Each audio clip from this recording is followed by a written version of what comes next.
considering everything, how uncertain the times are and how everything's been so wrong, why should anyone take this seriously?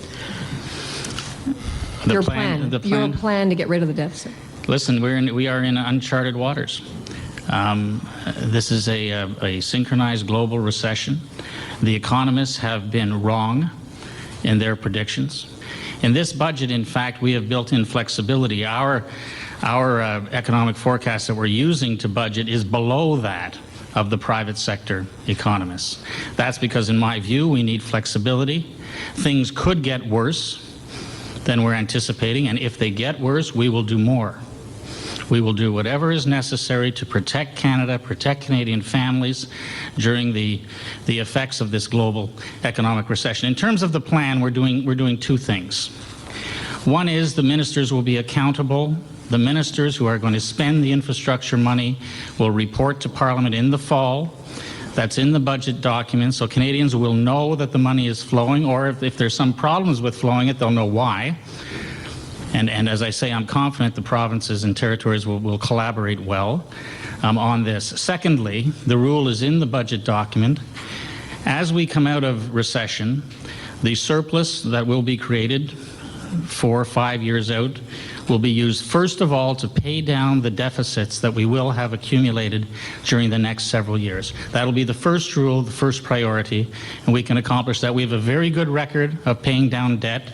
Our government has paid down about $38 billion worth of debt in the past 3 years, which is gives us the room to maneuver now that we're in a more difficult time. But there's no guarantee for this, right? You're just crossing your fingers about getting rid of this deficit. Not at all. We have a definite plan. We set the plan out, and I insisted that we have a plan to come out because I've been in governments, provincial and federal, and I know the way governments tend to work, and that is someone else will have some ideas for how we will spend a surplus 4 or 5 years from now. And the rule will be the surplus gets used first to pay down the deficits from this fiscal year, the next fiscal year, the few deficit years that we'll have. I wanted to know, what do you tell to your Conservative base who might not see a budget where there are deficits, increased debt, and a lot of spending? What do you tell to your base? Well, I think this is a Conservative budget. Conservatives are pragmatic. Conservatives understand risk. Conservatives understand the seriousness of the synchronized global recession. Conservatives understand that a government must be pragmatic and respond to those concerns to protect our country, protect our families and our industries, and make sure that we can get through this well and emerge from the global recession with strength. David? David Aiken, Can West News. Good afternoon, Minister. I'd really like you to address the credibility issue, because I think people looking out on November 27th, you said we weren't going to be in deficit this year. We're in deficit right now. You're going to be in a huge deficit next year. You said just 6 weeks ago we weren't going to be. You campaigned. You ridiculed your opponents, economists, experts who said we would be in deficit, and here you are saying we're in deficit now. Why should anyone believe you when you say in 5 years we're going to be in a surplus? Because you've got it wrong consistently for the last 6 weeks. Well, I thank you for the warmth of that question. It's another lovely day in Ottawa in the winter. You know, the status quo budget for 2008-2009 is balanced, as you can see from the documents that you have. What we did decide to do is make some tax changes that will go back to January 1st, 2009, including income tax reductions that put us in deficit for this year. That was a conscious choice. If we had not done that, we would have been balanced for the 2008-2009 fiscal year. But don't underestimate what has happened in the world economy and in the United States economy and our economy in the last quarter.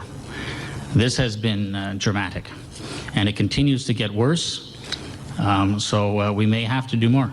Chris Hall, Minister. Could you walk us through a little bit about the thinking behind the tax cuts you brought in, lowering the bracket up to $80,000 to 22%? Is it your expectation by doing that these are the kinds of people who will save that money or spend the money? Because the suggestion normally is lower income tax people end up spending the savings they get back from the government. Yeah, as you know, the tax reductions in this budget in personal income tax concentrate on lower and middle class income earners in Canada.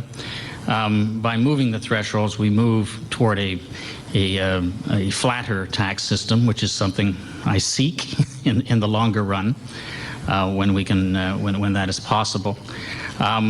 So yes, it's anticipated that a good part of the tax reduction will be stimulative for the economy. Infrastructure is clearly directly stimulative.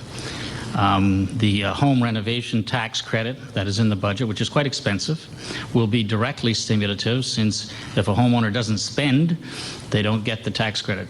Okay. And just on a quick follow-up, the 2-year temporary basis to a number of these spending programs, you said things can change. How optimistic are you that you can limit those programs to 2 years? I'm certain that we will limit those programs for 2 years, because if we failed to do that, we would run the risk of running a long-term permanent deficit, and we are not going to run that risk.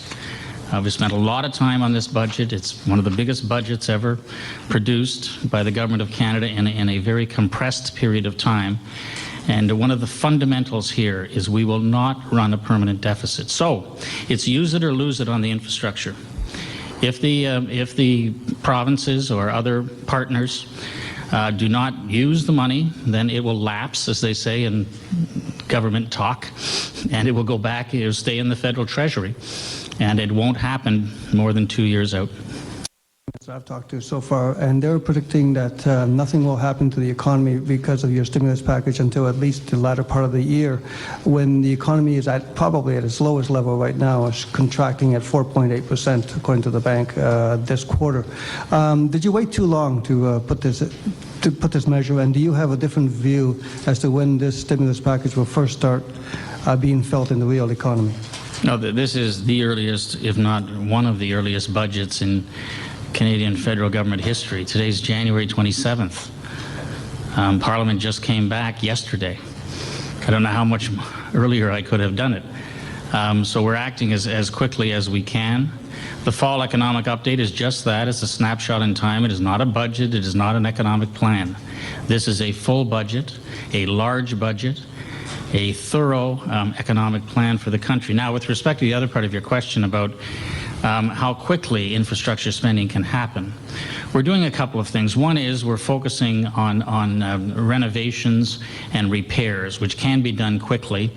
This includes at the universities. It includes in the municipalities and in the provinces. They don't require environmental assessments, as you know, when you're dealing with that kind of deferred maintenance.